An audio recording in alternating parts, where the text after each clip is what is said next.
Hello student, देखिए हमने last lecture के अंदर ये सीखा था कि अक्ष के ऊपर विद्युत क्षेत्र की तीव्रता यानी विद्युत क्षेत्र कितना होता है उसका एक व्यंजक हमने प्राप्त किया था। उससे पहले हमने विद्युत द्विध्रुव के बारे में बात की थी, उसके बाद हमने विद्युत द्विध्रुव आघूर्ण के बारे में चर्चा की थी और उन सब के बाद हमने अक्ष पर विद्युत क्षेत्र की तीव्रता निकाली थी। आज का हमारा टॉपिक है विद्युत द्विध्रुव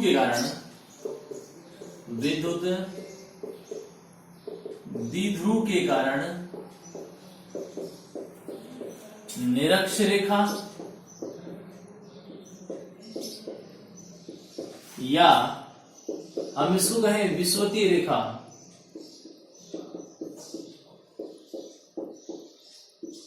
पर विद्युत क्षेत्र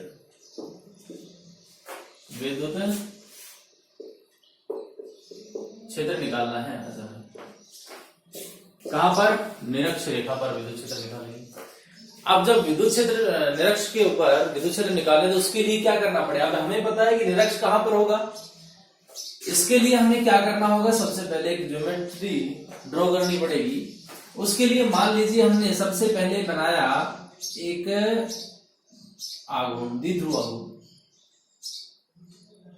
यहां पर हमने माइनस क्यू आवेश रखा, यहां पर हमने प्लस क्यू आवेश रखा। इस बिंदु को नाम दे दिया ए और इस बिंदु को नाम दे दिया बी। अब निरक्ष की बात करें, यदि अक्ष की बात होती इसी को हम आगे बढ़ा लेते और एक कोई बिंदु पी ले लेते और उस बिंदु पी के ऊपर क्या करते? विद्युत क्षेत्र की तीव्रता निकाल लेते। हमारे पास ये जो बिंदु है ये मध्य बिंदु है। इस मध्य बिंदु को हमने नाम दे दिया ओ। क्या नाम दे दिया? ओ। अब इस मध्य बिंदु को जो हमने ओ नाम दे दिया, अब निरक्ष की लाइन कहां ड्रॉ करें? तो निरक्ष की लाइन इस जो हमने एक्सिस बनाया है ए बी, इसके परपेंडिकुलर ड्रॉ करनी पड़ेगी। तो अब देखें हम यहां पर एक लाइन ड्रॉ कर रहे हैं, ये इस प्रकार से ये हमने लाइन बनाई। ये बिंदु ओ से हमने स्मॉल आर दूरी पर एक बिंदु ले लिया पी। यहां पर हमारे पास बिंदु क्या है? पी है। अब देखिए यहां पर हमने प्लस क्यू आवेश रखा है, यहां पर माइनस क्यू आवेश रखा है। तो सबसे पहले इनका विद्युत क्षेत्र ड्रॉ करने से पहले थोड़ी सी ज्योमेट्री और करते हैं हम। इसको यहां डॉट डॉट से यहां इस लाइन से मिला देते हैं और इसको इधर मिला देते हैं। मिला दिया। अब आप देखिए ये हमारे पास टोटल मान कितना है? बिंदु ए से और बी के बीच की दूरी कितनी है? बिंदु ए से बी के बीच की दूरी है 2a। इसका मतलब ये वाला पार्ट भी ए और ये वाला पार्ट भी ए हो गया। ये ओ से पी के बीच की दूरी कितनी है? आर और ये वाला ए। ये आर हो गया, ये ए हो गया। इसके कारण विद्युत क्षेत्र की तीव्रता कहां? विद्युत क्षेत्र कहां बनेगा? बाहर की ओर। इसके कारण ये माइनस क्यू आवेश है, इसके कारण कहां बनेगा? अंदर की ओर। ठीक है, इस प्रकार से हम ड्रॉ कर देंगे। ये इसका मिड पॉइंट हो गया इस प्रकार से। अब देखिए इसको घटकों में बांट लेते हैं। हमने कहा इसके जो लंबवत घटक हैं ये हमारे पास हो गया E1 sin थीटा और हमारे पास ये वाला जो है ये हो गया E2 sin theta. E1 sin theta और E2 sin थीटा। ये वाले जो एंगल है ये थीटा एंगल है। ये कैसे एंगल है? थीटा एंगल है। हमारे पास ये हो गया E1, ये वाला इसकी बात कर रहा है E1 cos थीटा और ये हो गया E2 cos थीटा। इस प्रकार से इसको घटकों में डिवाइड कर दिया। अब देखिए ये जो जो हमने ड्रॉ किया उसको एक बार लिख लेते हैं। क्या लिखना पड़ेगा कि एक विद्युत द्विध्रुव ए बी है, एक विद्युत द्विध्रुव ए बी है। विद्युत द्विध्रुव क्या है? A B. इसके ए सिरे पर माइनस क्यू आवेश तथा बी पर प्लस क्यू आवेश स्थित है। ए और बी के बीच का विस्थापन 2a है। ए व बी के बीच विस्थापन कितना है? विस्थापन 2a है। ए और बी के बीच का विस्थापन कितना है? 2a। अब देखें कि हमारे पास ये वाली लाइन है, ये भी लाइन है, तो इसका भी तो मान निकाल सकते हैं। इसका मान कितना होगा बताइए? आधार लंब कर्ण का मान कैसे निकालेंगे? तो यहां पर हम करें आर स्क्वायर प्लस ए स्क्वायर की पावर 1/2, ऐसा लिख दें, आर स्क्वायर प्लस ए स्क्वायर की पावर 1/2। अब यहां पर जो हमारे पास बिंदु P है, इसके ऊपर क्या करना है? विद्युत क्षेत्र की तीव्रता निकालनी है। बिंदु P पर विद्युत क्षेत्र की तीव्रता ज्ञात करते हैं। ठीक है, इतना काम कर रहे हैं। अब देखिए यहां पर हमने लिखा कि ये बी बिंदु पर प्लस क्यू है, ए पर माइनस क्यू है, और इस तरह हमने इसको घटकों में विभाजित कर लिया। तो जैसे हमने लास्ट लेक्चर में किया था, अक्ष के लिए करते थे, वैसा ही किसके कारण करना पड़ेगा? निरक्ष के लिए भी करना पड़ेगा कि प्लस क्यू आवेश के कारण, मैं यहां बना रहा हूं, प्लस क्यू आवेश के कारण, प्लस क्यू आवेश के कारण बिंदु P पर विद्युत क्षेत्र कितना होगा? यानी E1 बराबर कितना होगा? 1/4πε0, 1/4πε0 Q upon R square plus ए square, 1/4πε0 Q upon R square plus ए स्क्वायर। इसी प्रकार से क्या हो जाएगा? देखेंगे, इसी प्रकार माइनस क्यू आवेश के कारण बिंदु P पर विद्युत क्षेत्र कितना होगा? E2, ये लीजिए E2 बराबर 1/4πε0 Q upon R square plus ए स्क्वायर। इतना मान होगा कि नहीं होगा? होगा।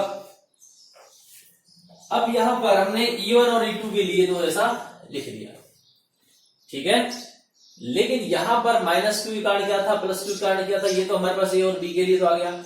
अब हम बात करते हैं कि ये जो घटक हैं E1 साइन थीटा और E2 साइन थीटा, हम यहां लिख लेते हैं। देखिए ये दोनों क्या है? परिमाण में समान और विपरीत प्रकृति के हैं, एक दूसरे के लंबवत है, तो एक दूसरे क्या कर देंगे? कैंसिल कर देंगे। यहां E1 साइन थीटा व E2 साइन थीटा लंबवत है, अतः एक दूसरे को निरस्त कर देते हैं, निरस्त कर देते हैं। E1 साइन थीटा और E2 साइन थीटा क्या हो गए? कैंसिल हो गए। क्यों? क्योंकि बराबर और विपरीत है। E1 साइन थीटा और E2 साइन थीटा दोनों बराबर और क्या है? विपरीत है। इसलिए अब करना क्या पड़ेगा? देखिए अगर ये दिखाई नहीं दे रहा है तो मैं इसको थोड़ा ऊपर लिख देता हूं, ऊपर लिख देता हूं मैं।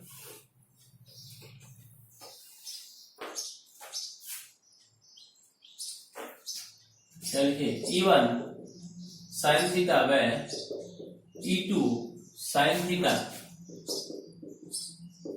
बराबर व विपरीत है, अतः एक दूसरे को निरस्त कर देते हैं, निरस्त कर देते हैं। दिखाई दे रहा है? एक दूसरे को निरस्त कर देते हैं। तो अब निरस्त जब कर देंगे तो परिणामी विद्युत क्षेत्र कितना होगा, मैं इसको बता देता हूं। देखिए आप यहां पर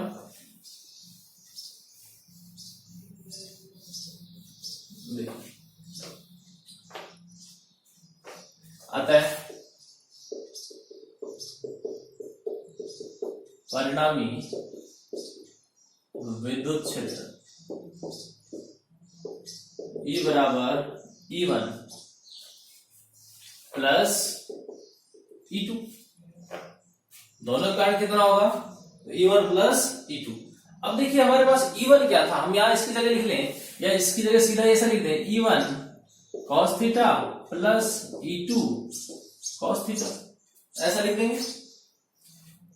अब लेकिन एक बात और है, हमारे पास जो E1 था ये, E2 ये था, दोनों की दोनों अगर देखा जाए थीटा कोस थीटा के साथ घटक जो है ये दोनों आपको समान दिखाई दे रहे हैं, E1 और E2 दोनों समान दिखाई दे रहे हैं। जब ये दोनों समान दिखाई देते हैं तो इसके लिए कुछ अलग से काम करना होगा। क्या काम करना होगा, मैं लिख देता हूं यहां पर, चूंकि E1 cos थीटा बराबर E2 cos थीटा, यानी E1 cos थीटा और E2 cos थीटा दोनों क्या था, बराबर है, E1 E2 दोनों क्या है, बराबर है। तो मैं क्यों ना इसको ऐसा लिख दूं 2E1 cos थीटा, ऐसा लिख सकते हैं इसको 2E1 cos थीटा। अगर ऐसा लिखा जाए तो हम यहां लिखेंगे E बराबर 2E1 cos theta, 2E1 cos theta. अब देखिए यहां पर हम लिखें 2 की जगह 2 रख दिया आपने, E1 की जगह E1 क्या है, कोई भी एक मान उठा लीजिए। हम देखिए इसको क्या लिख सकते हैं, K लिख सकते हैं, इसको भी K लिख सकते हैं।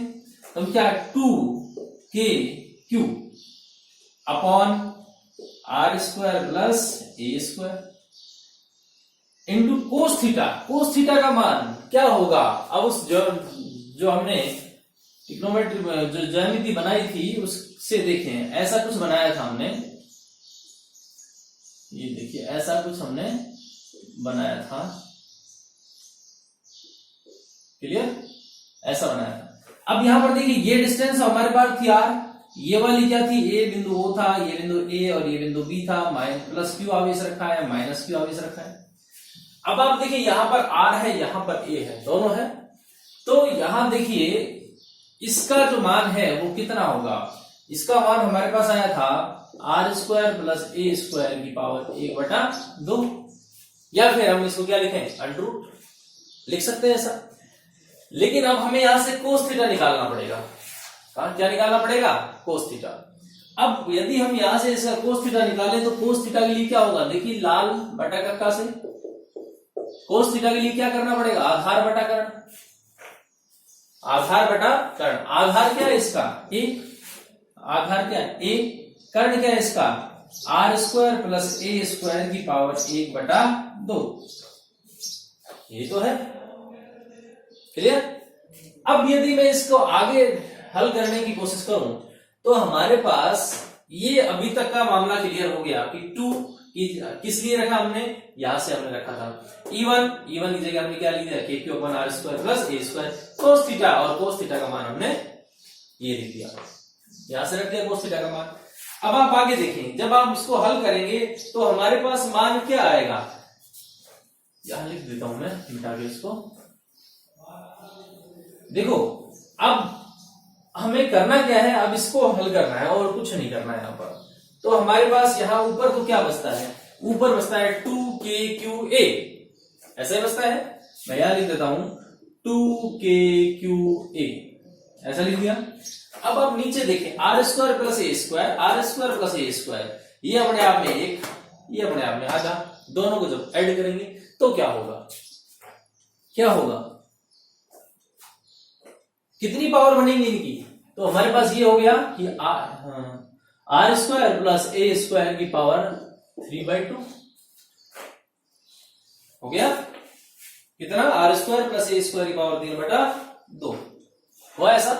अब आप देखिए इसमें थोड़ा सा चेंजेस करें, हो गया ना ये, अरे भाई 1 + 1/2 कर लें इसको, कितनी पावर हुई 3/2 हो गया। अब देखें इसको आगे हल करें तो क्या करें, हमें कुछ नहीं करना, हमें इस ऊपर वाले में थोड़ा सा चेंजेस करना है। और क्या चेंजेस करना है कि 2 KQA ये है, तो मैं इस 2 को यहां से नहीं लिख रहा हूं, 2 को यहां से हटा के मैं लिख दूं KQ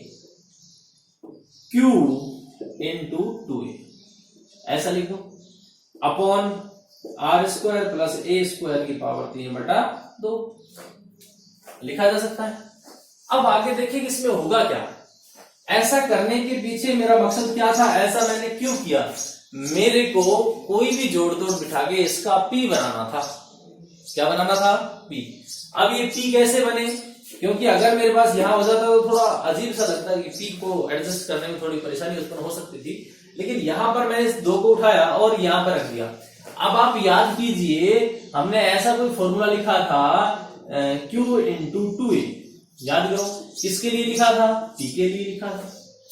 किसके लिए लिखा? P के लिए। तो अब यहां पर मैं क्या लिख सकता हूं, यहां पर लिख सकता हूं जो 2A लिखा है Q into 2A, तो यहां पर क्या लिख दूं? KP upon R² plus A² की पावर 3/2। हमारे पास ये मान आ गया। अब फिर वही बात जैसे पिछले लास्ट लेक्चर में हमने किया था, क्या कि निरक्षीय रेखा पर विद्युत क्षेत्र की दिशा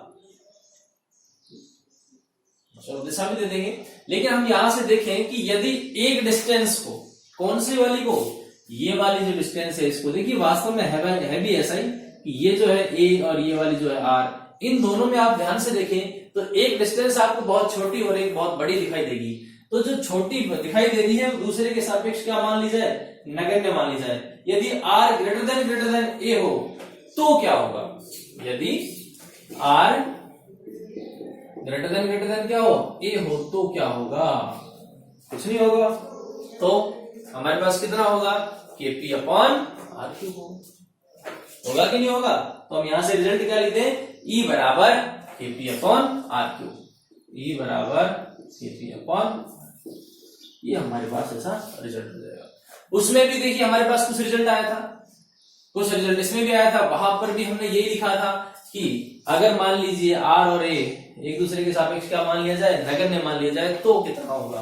तो भी इतना ही हो रहा था, लगभग ऐसा हो रहा था। उसमें भी कुछ ऐसा ही हो रहा था।